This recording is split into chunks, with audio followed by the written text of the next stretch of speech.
During my childhood, my family was like a drop of water in a vast river, never remaining in one location for long. We settled in Rhode Island when I was 8, and there we remained until I went to college in Colorado Springs. Most of my memories are rooted in Rhode Island, but there are fragments in the attic of my brain which belong to various homes we had lived in when I was much younger. Most of these memories are unclear and pointless.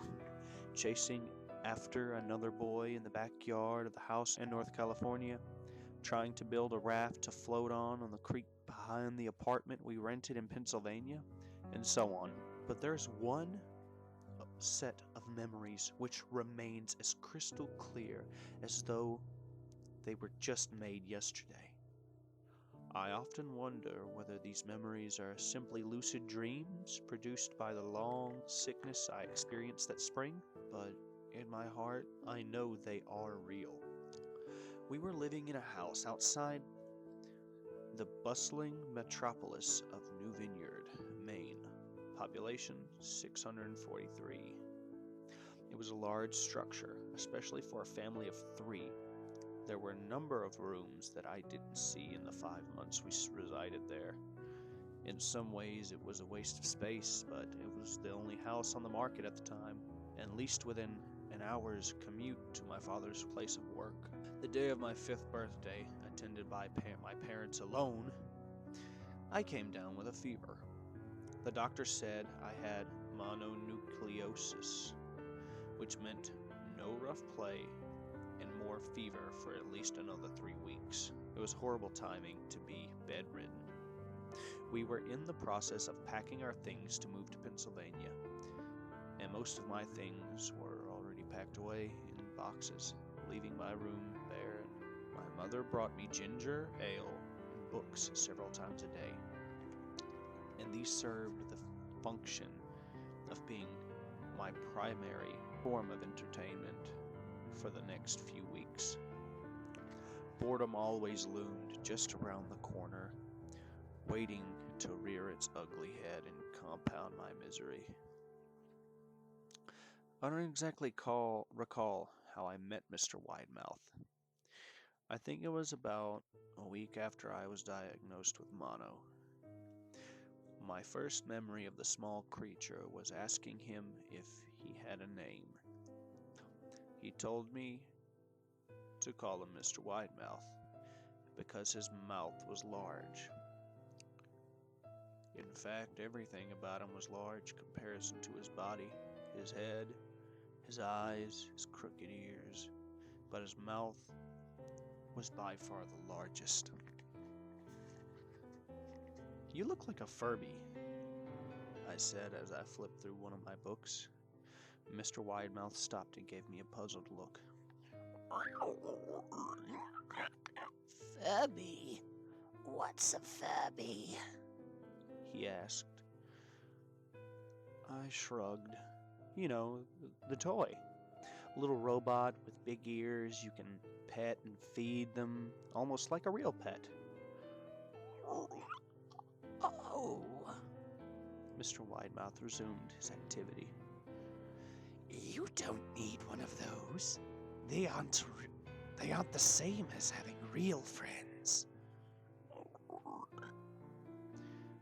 I remember Mr. Widemouth disappearing every time my mother stopped by to check in on me. I lay under your bed. He later explained.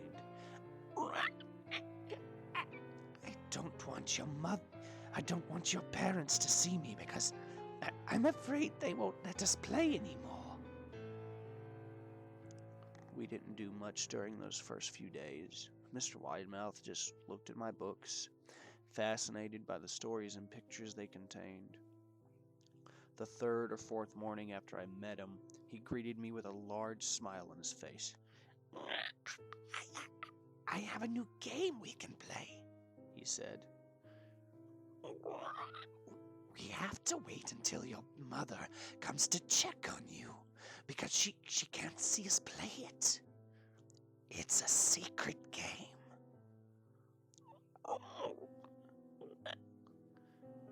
after my mother delivered more books and soda at the usual time.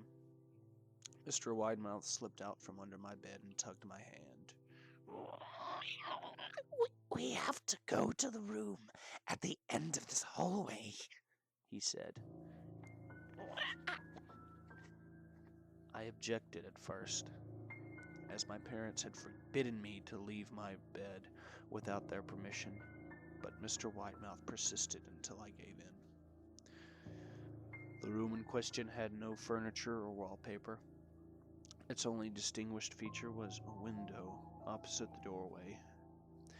Mr. Widemouth darted across the room and gave the window a firm push, flinging it open, and then he beckoned me to look out at the ground below.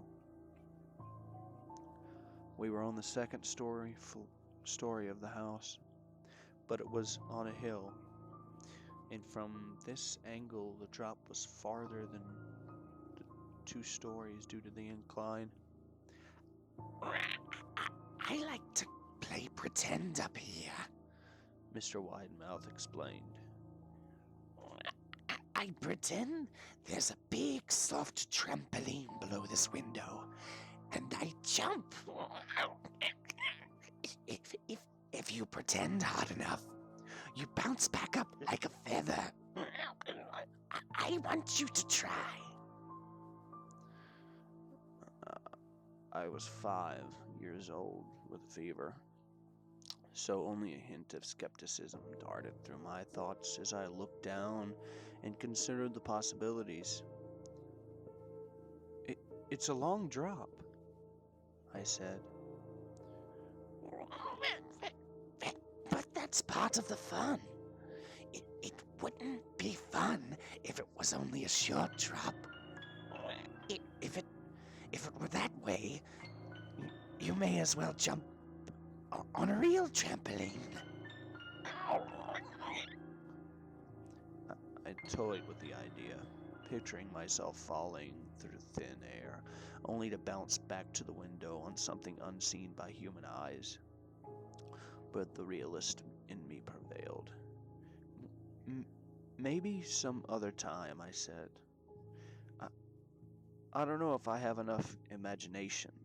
I could get hurt. Mr. Widemouth's face contorted into a snarl, but only for a moment. Anger gave way to disappointment.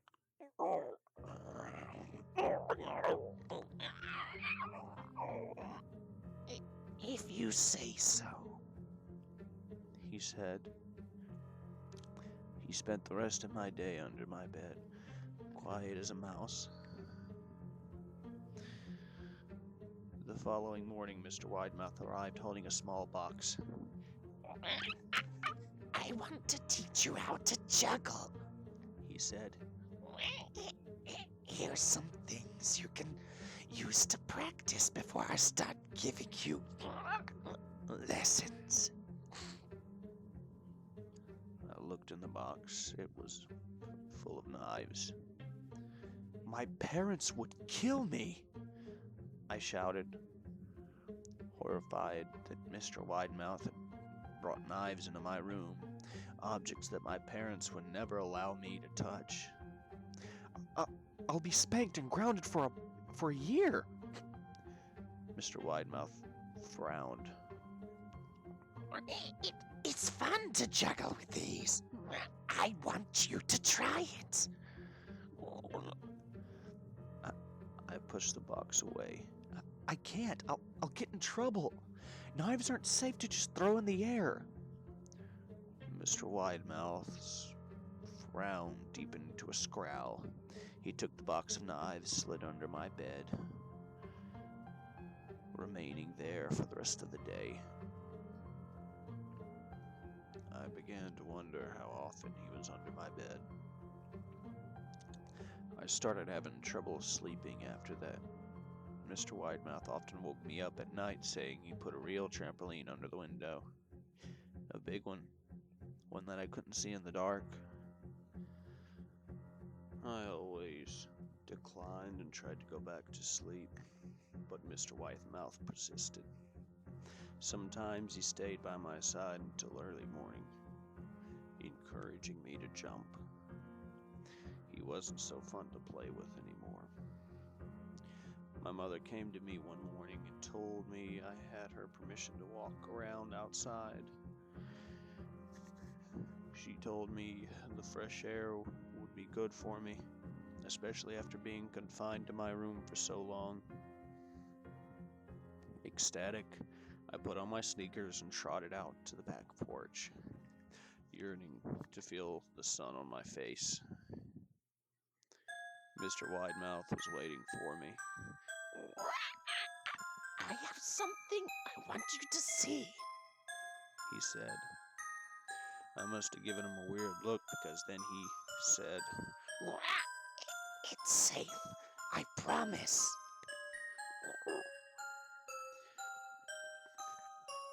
I followed him to the beginning of a deer trail, which ran through the woods behind the house. This is an important path, He explained. I've had a lot of friends about your age.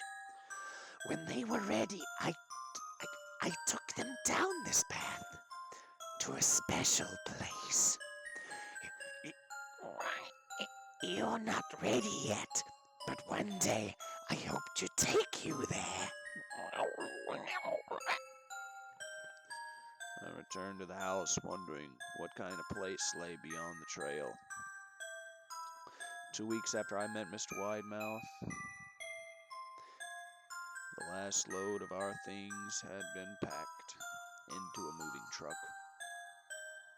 I would be in a cab of a truck, sitting next to my father for a long drive to Pennsylvania. I considered telling Mr. Widemouth that I would be leaving, but even at 5 years old, I was beginning to suspect that perhaps the creature's intentions were not to my benefit, despite what he said otherwise. For this reason, I decided to keep my departure a secret. My father and I were in the truck at 4 a.m. He was hoping to make it to Pennsylvania by lunchtime tomorrow.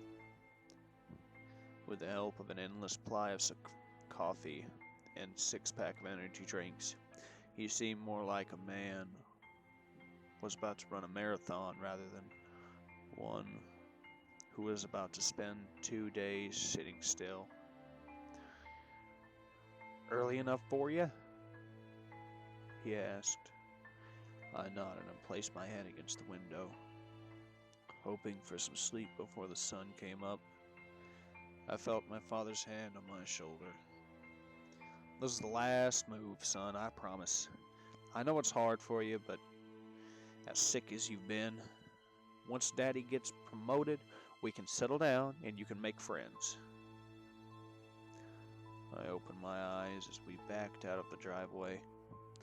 I saw Mr. Widemouth's silhouette in my bedroom window.